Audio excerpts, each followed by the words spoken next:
Baik, bismillahirrahmanirrahim. Assalamualaikum warahmatullahi wabarakatuh. Yang terhormat Ibu Dr. Yulvia STMSI, mohon izin Ibu, pada kesempatan kali ini saya Desi Kusumayanti, NPM 20 2024 200306, ingin menyampaikan terkait hasil jawaban kami UTS Pengelolaan Sumber Daya Alam Berkelanjutan semester dasar 2025 sampai 2026. Untuk pertanyaan yang pertama, saya akan mencoba memaparkan tentang peran ekonomi hijau, khususnya sirkular ekonomi dalam pengelolaan sumber daya alam berkelanjutan di Indonesia. Ekonomi hijau, khususnya konsep ekonomi sirkular, memiliki peran yang sangat vital dalam pengelolaan sumber daya alam berkelanjutan di Indonesia. Ekonomi sirkular merupakan sistem ekonomi yang dirancang untuk meminimalkan limbah dan memaksimalkan pemanfaatan sumber daya melalui prinsip reduce, reuse, dan recycle. Berbeda dengan model ekonomi linier tradisional yang mengikuti pola ambil, pakai, buang. Dalam konteks Indonesia yang memiliki kekayaan sumber daya alam melimpah, namun menghadapi tantangan degradasi lingkungan yang serius, penerapan ekonomi sirkular menjadi solusi strategis untuk menjaga keseimbangan antara pertumbuhan ekonomi dan kelestarian lingkungan. Di penerapan ekonomi sirkular di Indonesia dapat memberikan dampak signifikan dalam berbagai sektor pengelolaan sumber daya alam. Di sektor kehutanan, pendekatan ini mendorong pemanfaatan kayu dan hasil hutan secara optimal, termasuk pemanfaatan limbah industri kehutanan menjadi produk bernilai tambah seperti briket, kompos, atau bahan baku industri kreatif.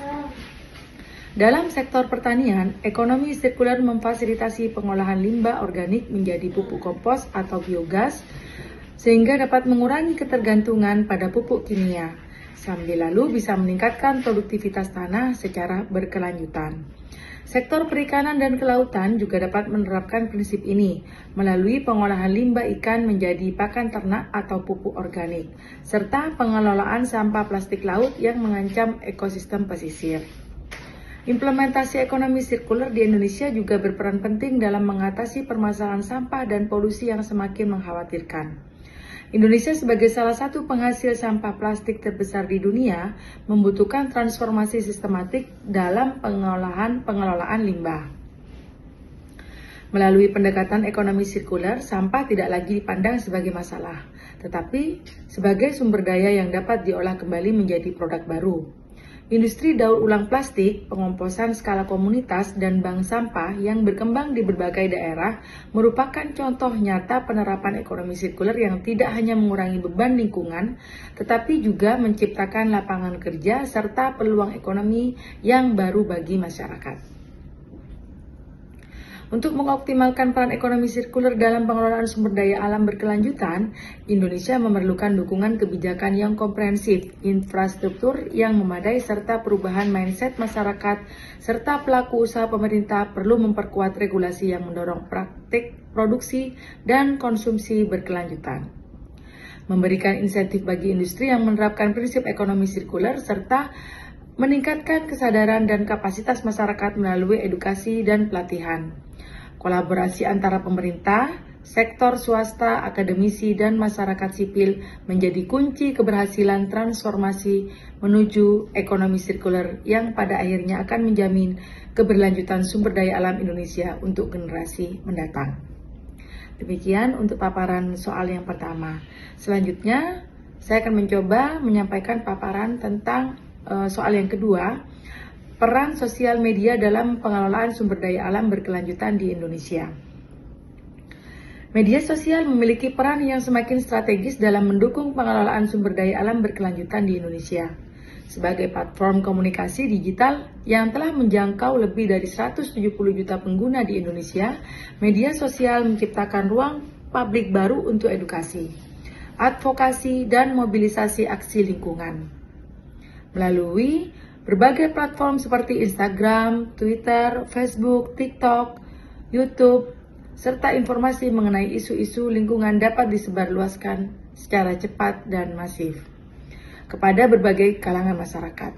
Kampanye-kampanye lingkungan seperti gerakan pengurangan plastik sekali pakai, pelestarian hutan, perlindungan satwa langka, hingga promosi gaya hidup berkelanjutan dapat dengan mudah menjadi viral dan menjangkau jutaan orang dalam waktu yang sangat singkat. Menciptakan kesadaran kolektif yang lebih luas tentang pentingnya menjaga kelestarian sumber daya alam. Fungsi media sosial sebagai alat pengawasan dan transparansi publik memberikan kontribusi signifikan dalam menjaga akuntabilitas pengelolaan sumber daya alam di Indonesia.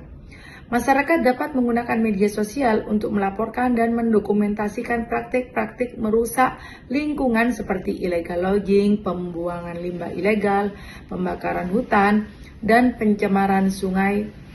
Foto, video, dan testimoni yang diunggah ke media sosial seringkali menjadi bukti penting yang menarik perhatian publik, media massa, bahkan penegak hukum untuk mengambil tindakan.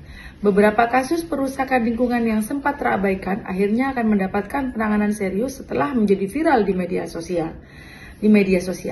Menunjukkan kekuatan netizen jurnalisme dalam mengawal pengelolaan sumber daya alam yang bertanggung jawab. Media sosial juga berperan sebagai wadah kolaborasi dalam pembentukan komunitas peduli lingkungan yang memperkuat gerakan pengelolaan sumber daya alam berkelanjutan. Berbagai komunitas dan organisasi lingkungan memanfaatkan media sosial untuk menggalang dukungan, mengorganisir aksi-aksi bersih lingkungan, menghimpun donasi untuk program konservasi, dan membangun jejaring antar aktivis lingkungan di berbagai daerah. Platform media sosial memfasilitasi pertukaran pengetahuan dan praktik terbaik dalam pengelolaan sumber daya alam, mulai dari teknik pertanian organik, pengelolaan sampah rumah tangga, hingga inovasi energi terbarukan. Hashtag-hashtag seperti Indonesia Bersih, Selamatkan Hutan, atau Zero Waste menjadi penanda digital yang menyatukan individu-individu dengan kepedulian serupa, menciptakan gerakan sosial yang terdesentralisasi namun berdampak nyata. Namun demikian, penggunaan media sosial dalam pengelolaan sumber daya alam juga perlu diiringi dengan literasi digital yang baik untuk memastikan informasi yang beredar akurat dan tidak menyesatkan. Fenomena hoaks dan misinformasi terkait isu lingkungan dapat menimbulkan kepanikan yang tidak perlu atau bahkan melemahkan upaya konservasi yang sesungguhnya.